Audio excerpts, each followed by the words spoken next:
ډېر نوموړي لوبغاړي چې په زرګونو په لکونو په کروڑونو خپل مینوال لري، نه صرف په پاکستان کې لري په افغانستان کې لري. یو داسې لوبغاړی چې د لر او بر ټول پښتانه د هغه په لبو باندې ویاړ کوي. موږ سره ولاړ دی د ارزان دپاره د شمشاد ټلویزیون لپاره ډېر د فخر او ډېر د ویاړ خبره ګڼم چې شاهد خان افریدی رول به موږ سره خبرې کوي. ستړي مه شئ، په خیر. السلام علیکم جی. په نننۍ لوبه باندې ستاسو تبصره څه ده؟ مخال کې ټول نه خبره ده د افغانستان ټیم والا نه لومته مالا بهتر ولګېدو دغه کې لږ ډېر پلیران دي چې ډېر ښه او ډېر پازیټیو مشغولېږي او د نن سبا کرکټ ډیمانډ ده.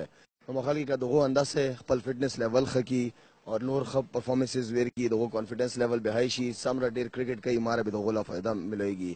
نو مخال کې نن ډېر ښه مشغول شو بیټینګ اسپیشلی دغه وکټ باندې ډېر ښه بیټینګ یې وکړه او یو ښه ټوټل یې ور کړو اور پاکستان غونډه غاټ ټیم لا چې کوم ورلد کې سیکنډ نمبر باندې 2020 کې د هغه خلاف دغه پرفارمنس یا هغه بالرز ډېر خزوینو کې ګیندونه وکړو. نو مخال کې اوورال ښه افټ وو. ډېر د ټوله دنیا کې ګرځېدلې لوبې کوي.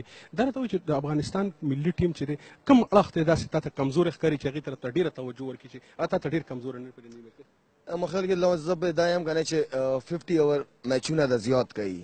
20 اوور کې خو بالکل مطلب دا چې ډېر زیات پازیټیو گیم وي اور بیټسمین خپل ټیکنیک هم نه کوي شي اور چې کوم ټیکنیک والا بیټسمین وي هم پورا ټایم نه خسته شي. نو چې سمره لمبا اوور والا بیٹنگ میچونه کوي ماره به هغه کې امپروومنت درسي اور نور چې کوم زیات ایج والا دي مخال کې غونه خدي چې ینګسټرز نوی وړکی پکې راوالي اور چې هغه اپورچونټی ملو شي هغه پرفارم وکړي اور نوی وړکو کې ډېر ښه بیټسمنان میډل آرډر کې وو دغه ډېر ښه ټیکنیک ده اور 50 اوور کې سم راکوي 50 اوور واجنه دغه 2020 به نور زیات امپروو شي. دا اوس په ستا خو ډېر زیات مینوال دی په افغانستان کې، ته هغې ته څه وایي چې لکه په افغانستان کې د کرکټ د ودې لپاره څه وکړي، په کلیو کې په ښارونو کې په هغې کې داسې ګراونډونه جوړ کړي په هغې کې لوبې وکړي، څه د افغانستان کرکټ د ودې مخال کې افغانستان گورنمنٹ باندې ډېره غټه ریسپانسبিলিټي دو. ٹھیک ده تاسو خپل سیاست کوو هر شی کوو لیکن چې دا کم ویډ کې دي دا کم ځوانان دي دغه الله طرفانه اپورچونټي ملو دی الله طرفانه دغه پکور دي چې اویل کی اور گورنمنٹ لا پکور دی چې خه اکیډمیز ودا ملو کی دغه هر قسم فیسلټیز ور کی.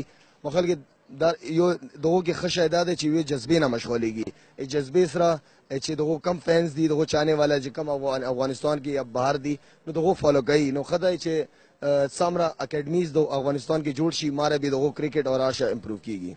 تاسو به سوره نور کرکټ کوئ، سوره کالم اراده وتشته لیکن بس ته چار نه کله تانګ شي زه پرې دوام کرکټ نور څخه دومره مینوال دي چې ترازین او زړونه خلکو چې کندنو ګرم شي. ته وایي چې لکه اندازه سوره د سرو 15 کال به نور وکړي؟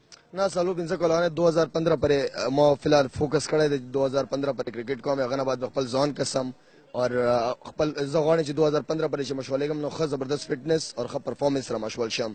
زبردستی په ټیم باندې بوج نه جوړېدل غواړم پښتون سړی یم څنګه مشغولېږم مې خپل یوه طریقه ده اور مغې طریقې نه به مشغولېږم مخکې په خپله پښتو ژبه کې خبرې کوي په ټوله دنیا کې راته پښتانه ګوري د پښتنو لپاره څه پیغام لري؟ ډېره ښه خبره ده چې تاسو خپل چینل طرفانه د مو پښتنانو له الله یو ښه غوندې لیډر ورکړي. مو پښتنانو پښتون خلکو دپاره لیډر نشته الله وکړي چې ښه لیډران ورته ملا شي.